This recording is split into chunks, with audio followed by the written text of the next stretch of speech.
Have you noticed everything is spicy now? Honey is hot, nuggets are haunted by ghosts, hot sauces are everywhere, and every single chicken sandwich has a spicy counterpart. Like, when did the entire food industry agree to crank up the heat? Well, this might just feel like another food trend. I'm here to tell you there's something going on, and I have the proof. Trust me, as a man who takes food very seriously, there are studies, data, and strong indicators that explain why this bizarre spicy shift is happening. This is about psychology, culture, masochism, Gen Z, pepper economics, and so much more. It's mind-blowing. So join me as I dive headfirst into the science, suffering, and surprising truth on why everything is spicy now.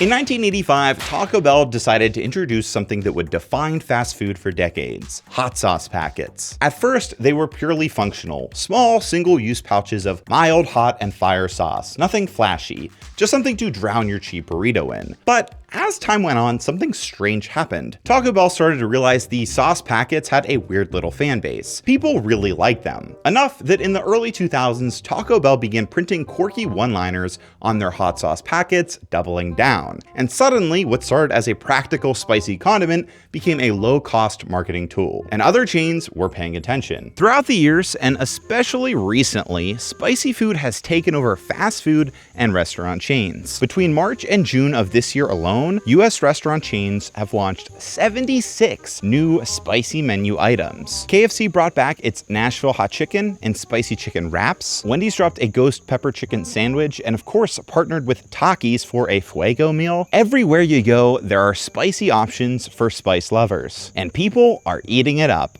Literally. Social media, for example, has become obsessed with spice. Whether it's people crying on camera after biting into a ghost pepper, the one chip challenge, spicy mukbangs, or even Sean Evans asking burning questions over hot ones. Platforms like TikTok, YouTube, and Instagram have turned spicy food into content gold. If a flavor is bizarre enough, untraditional, or has a chance to make somebody potentially cry, it has viral potential. Food companies have realized that if a flavor can spark a trend, it can also drive sales. Let me introduce you to what I like to call the food trend industrial complex. When a food chain launches a new item and it becomes trendy, food influencers react to that item. Then other food chains launch versions of that item. Then another wave of food influencers react to those new items. And then the cycle keeps spinning over and over again until that item is everywhere. I think the best example of this phenomenon is what's happening with the sweet and spicy condiment everyone is talking about that's seemingly inescapable: hot honey. We need to have a serious conversation. When did hot honey become such a big thing? When it comes to condiments, hot honey is all the rage these days. I absolutely love hot honey. Anything chicken, pizza, fries. Hot honey chicken, mac and cheese. More hot honey. Tron Wingstop hot honey wings. More hot honey. Brand new hot honey popcorn. It all gets drizzled with more hot honey. Like, I feel like everything's hot honey now. There's virtually nothing that it can't go on. Nothing that it can't go on. Nothing that it can't go on.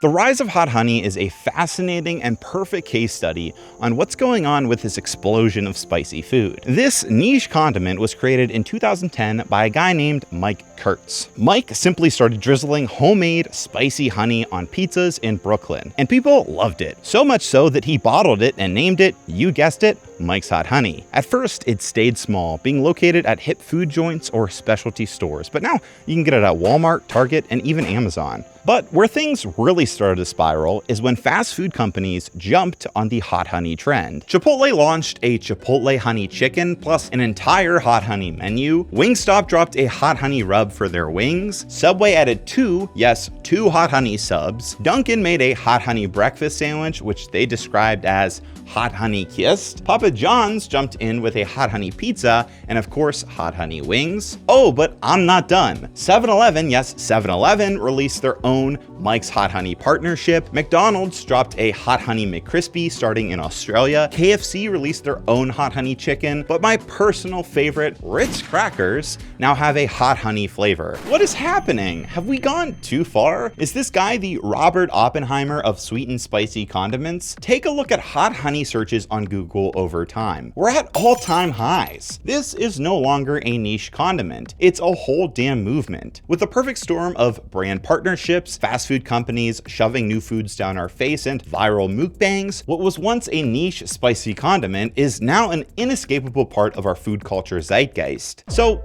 does the hot condiment live up to the hype? Well, let's see. All right, I've got a pizza from a local Italian joint called Domino's, and then I've got Mike's Hot Honey. I've got two types, the original and then the extra hot. Let's check out how this pizza's looking. So it's not looking bad. It's looking pretty standard. I got green peppers, just green peppers. So nothing that can super counteract the flavor, but just something to give it a little crunch. Let's do a quick smell. It smells good. It smells like honey. It doesn't really smell spicy. So I'm just gonna glaze it on a slice of pizza, like so. All right. Honestly, it was pretty meh. I was expecting it to be a little bit hotter. It's just kind of like basic honey with just a tiny bit of kick. I guess that's what the extra hot's for, so let's check that one out. Woo! So this one definitely, you could just smell the heat on it. So I'm gonna go ahead and drizzle this on and see what it tastes like. Whew. Whew. Nothing that it can't go on. It's actually hitting me a little bit. Way spicier. It can't go on. It can't go on.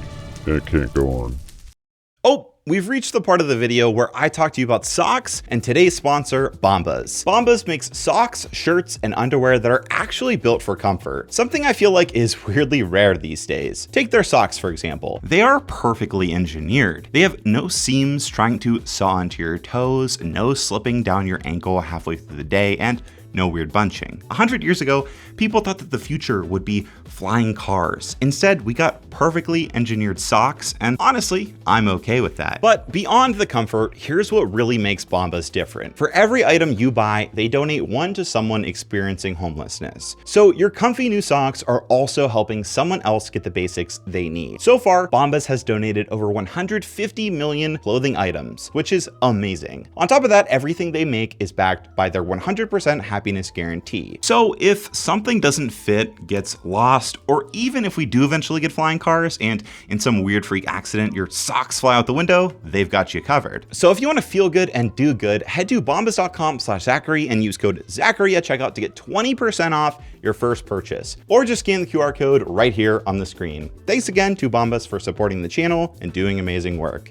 Okay, now back to it. So honestly, this was pretty spicy. I'm a little bit shocked with how spicy it is actually. Mike's Extra Hot definitely has some spice to it. If this was like a 1, I would give this like a 7 in terms of spiciness. But if I'm being honest, I don't really get the hype. It's good, not great. So why are people freaking out over this and items like this? Well, there are scientific, cultural, and a bunch of other fascinating reasons causing this new obsession with spicy food. It didn't happen by accident. And yes, it's a new obsession, and I have the proof and data to back that up. Multiple things have caused this bizarre flavor shift to occur in the last decade. Sure, for thousands of years, chili peppers have been used for flavor, preservation, and even medicine. Civilizations like the Chinese used spice in particular for medicinal purposes. The Indians mastered it for preservation and fermenting food. But today, levels of spice have surpassed what civilizations thousands of years ago could have ever imagined. And it's all measured by a system called the Scoville scale. Here you can see how spicy foods stack up, specifically peppers. For some context, a jalapeno ranges from 2,500 to 8,000 units, while a ghost pepper clocks in at over 1 million units. But in recent years, the numbers on this scale have skyrocketed. A pepper breeder named Ed Curry is largely responsible for this. And yes, his name is really Ed Curry. You can't make that up. In 2013, Guinness World Records crowned his creation the Carolina Reaper, the world's hottest chili pepper. But it didn't stop there. A decade later, he beat his own record with Pepper X. In 2023, Guinness World Records officially recognized Pepper X as the world's hottest chili pepper, with a staggering average of 2.69 million units. To put that into perspective, police-grade pepper spray is about 1.6 million units. Insane. But yes, these extreme levels of spice have only existed for the last 10 years or so, and people seemingly love it. Between 1980 and 2020, chili pepper consumption has increased from 3 pounds to 7 pounds per person. The USDA stated the chili pepper market alone is valued at $100 million, and there's been multiple reports showing that the hot sauce industry is expected to grow over the next decade. So yeah, people love the burn. Of course, the question becomes, why though? Why do we punish ourselves via the burn? There's actually an exact term that describes this whole phenomenon called benign masochism. This refers to the human tendency to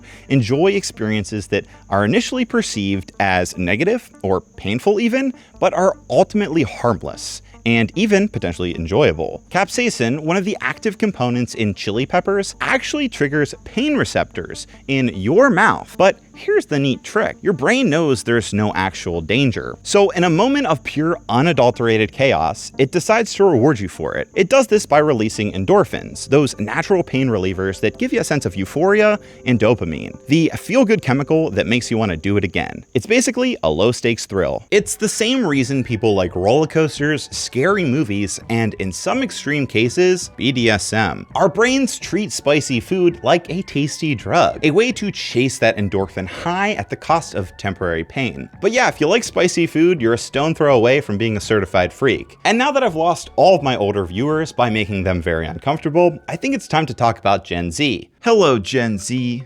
What's up? How about Fortnite these days? Low-key crazy, huh? About half of you are paying bills now. Doesn't that suck? And rent? Whew, is it out of control for you too? I hate it. Well, listen, I won't keep you too long. You actually play a massive role in all of this. I'm serious. Spicy food and you go hand in hand like Sabrina Carpenter and espresso. No cap.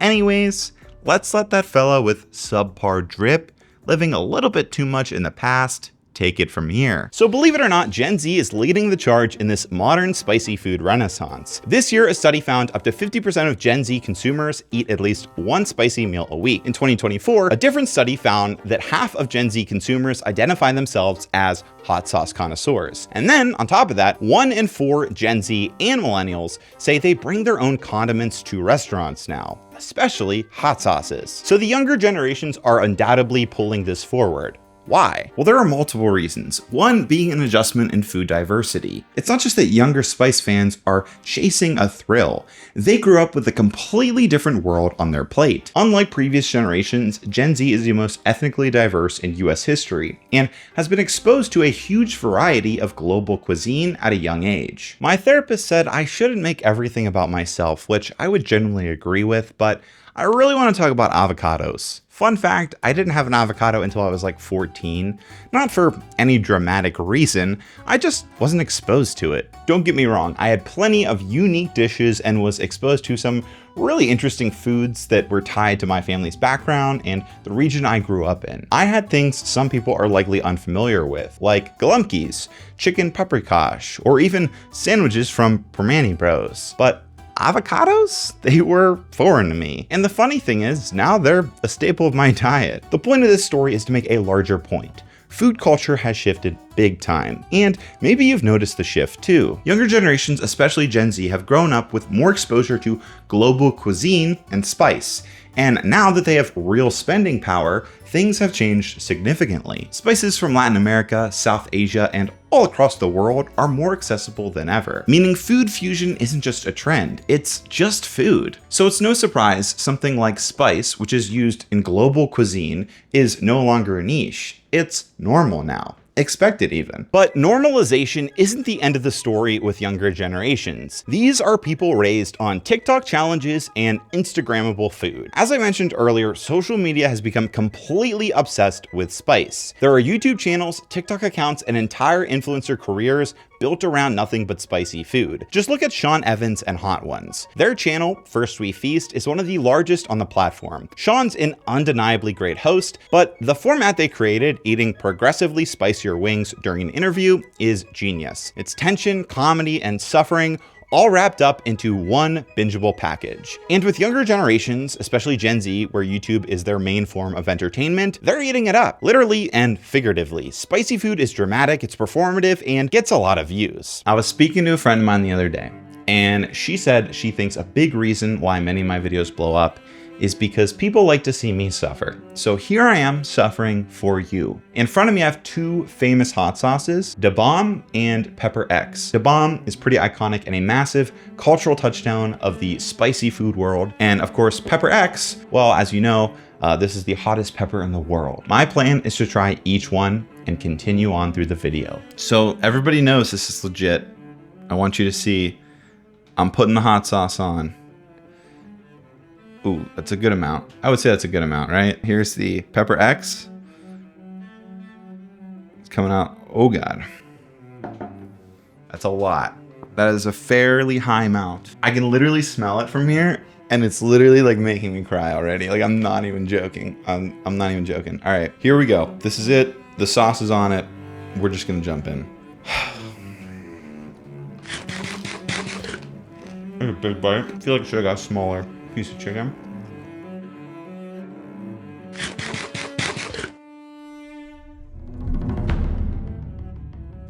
Okay. Let's do this. Where was I?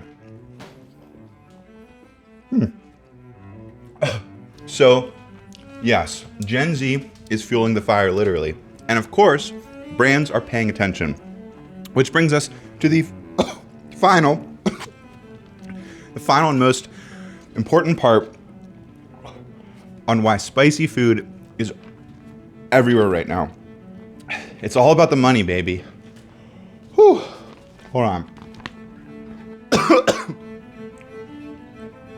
This is bad. This is a horrible idea. This is so bad. It's not going away. Oh my God. Oh. We've seen niche food brands break out into the mainstream before.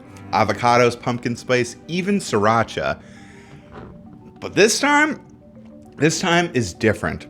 And there's a major reason why. Spicy food is cheap. In particular, spicy ingredients are one of the cheapest ways to upgrade a dish. Think chili powder, hot sauce, or infused oil. They're cheap to buy, they last forever, and they don't require new equipment or training. It's the perfect storm. It's low cost, high reward. And on top of that, spicy food isn't just cheap to make, it's cheap to sell. Offering new items with a spicy kick allows brands to disguise price hikes, inflate their profit margins, and keep customers engaged without actually changing their core product. Spice is the glitter of food marketing. It makes a limited time $7 chicken sandwich feel exciting and new while distracting you from the fact that it's just a chicken sandwich. Brands figured out a way to weaponize masochism, leverage Gen Z's novelty-seeking habits, and tap into our craving for pain, all by adding a cheap little kick of heat. It's not a conspiracy, it's just marketing. This is why Taco Bell built an entire vibe around spice. This is why hot honey exploded the way it did, and why everything is spicy now. Thank you so much for watching. Thank you for Bombas for sponsoring this video. And thank you so much to all my Patreon supporters. You guys are the best. I feel like dying and I need to go. Until next time, bye-bye. I'm gonna be sick. I feel like awful. I feel like death. I haven't felt this way in a long time. It's a little freeing. But yeah. All right, well, that's it.